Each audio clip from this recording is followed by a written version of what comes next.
Section 1.1. The Arrival. Deep inside the interorbital superhauler CMH Atlas, the murmur of people had stilled. They listened attentively to the automated voice announcing safety procedures for the imminent interdimensional traversal.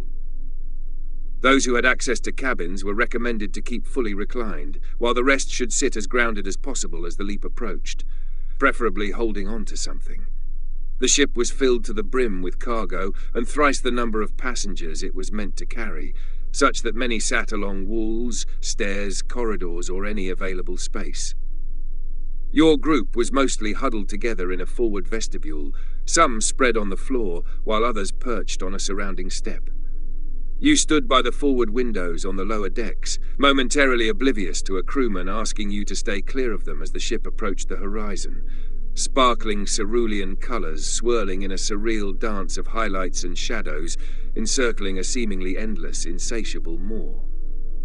You felt the small boosts of auxiliary thrusters maneuvering and centering the ship on the aperture of the old vectorizer crown, a gargantuan steel ring imbued with technology to calibrate and stabilize wormhole passage. It looked like an open lid over a bottomless pit. You knew the point of no return had already passed when you paid for the journey and boarded the ship, but now inevitability felt absolute, not only for you, but also for the people that had decided to abandon their lives on dying worlds to follow you into the unknown in search of a new home. Among them were dozens of families, including numerous construction laborers, engineers, ecologists, and other scientific specialists. Hopefully enough of a team to overcome the challenges ahead and together build something sustainable. Shedding your thoughts, you finally acknowledged the crewman's order and withdrew to your group. The window blinders slammed shut with a heavy mechanical thud, echoing through the vestibule.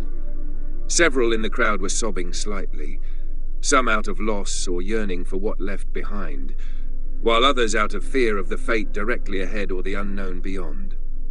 Suddenly, proximity alarms rang throughout the ship, unsettling the crowd further.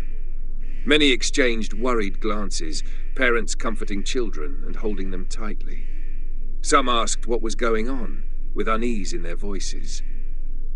You lowered yourself to the deck together with the others and explained that the massive superhauler was larger than the old vectorizer crown was built for, but that you had been assured the ship would pass marginally, but safely, clear with skillful navigation and careful maneuvering. You assured your group again that the leap would go smoothly. Them and yourself. It had to, since it was the first of so many things that would have to go right. The first of many die rolls. Your mind was already racing ahead to a future where decision and consequence would come in close succession. Where the fate of a colony, its future generations, and even the known branch of humankind might one day rest upon the weight of your judgment. The hum of engines and auxiliary systems stopped, followed by distant mechanical clanking, leaving the room in eerie silence.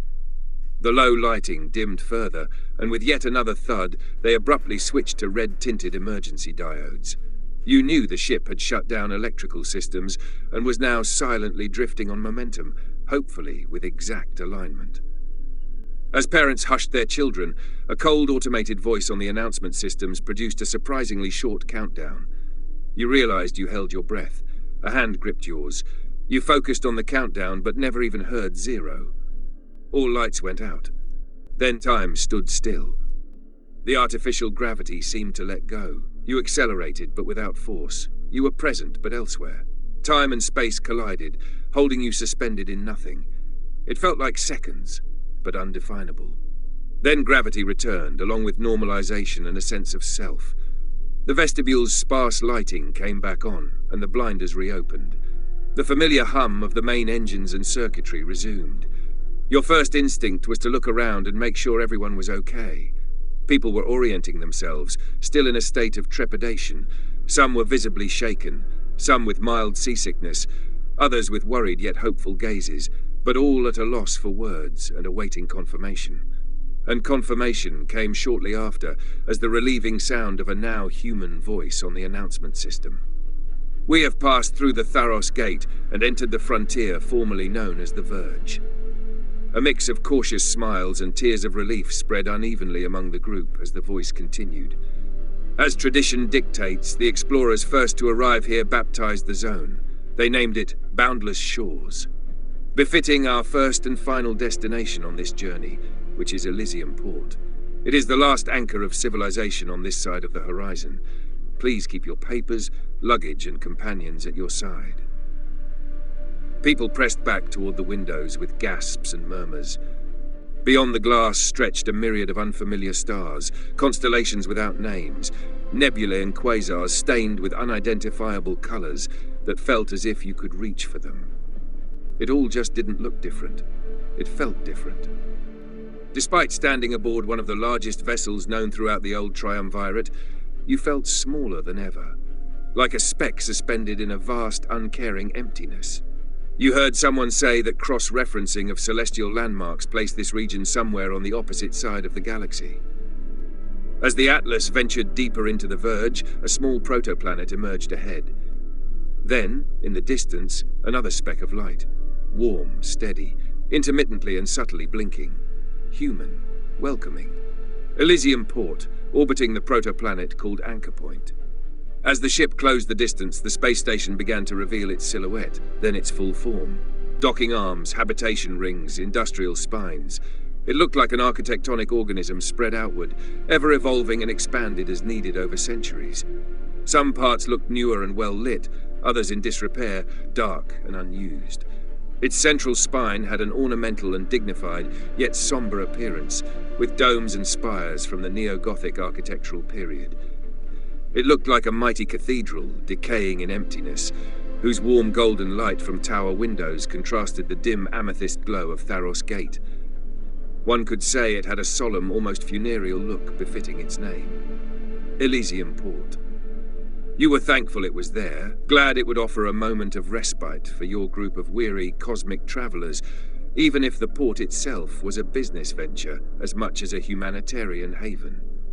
You were glad it could sell you the materials and gear needed for the journey ahead and trials to come. The funds you had saved up were worthless wherever you would go beyond this port. The Atlas's auxiliary engines started roaring again, breaking speed into a crawl as it locked into its designated docking coordinates. The captain's voice returned on the loudspeaker system. Docking estimated in 20 minutes. Please remain seated, secure, and patient. Our vessel is too large for docking directly at platforms or bays at the port itself, but we will instead connect to a mooring arm, which will be covered and pressurized into a temporary walkway. This will take some time, so again, we must request patience.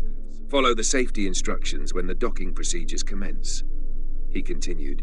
In the meantime, we thank you for trusting CMH Atlas and her crew on your transit to this extraordinary destination. For those just passing through, we, the crew operating the very last voyage of Corvallan Maritime Holdings, wish you good speed. After nearly 2 hours, your group was finally walking in a tight line out on the long mooring arm of Elysium Port. It was literally an air-pressurized soft plastic tunnel separating you from open space. Gravity was low and lights few and far between. After this final ordeal, your group entered full gravity once more, safely surrounded by steel walls, corridors, and stairwells that eventually led you into the so-called transit clearance hall.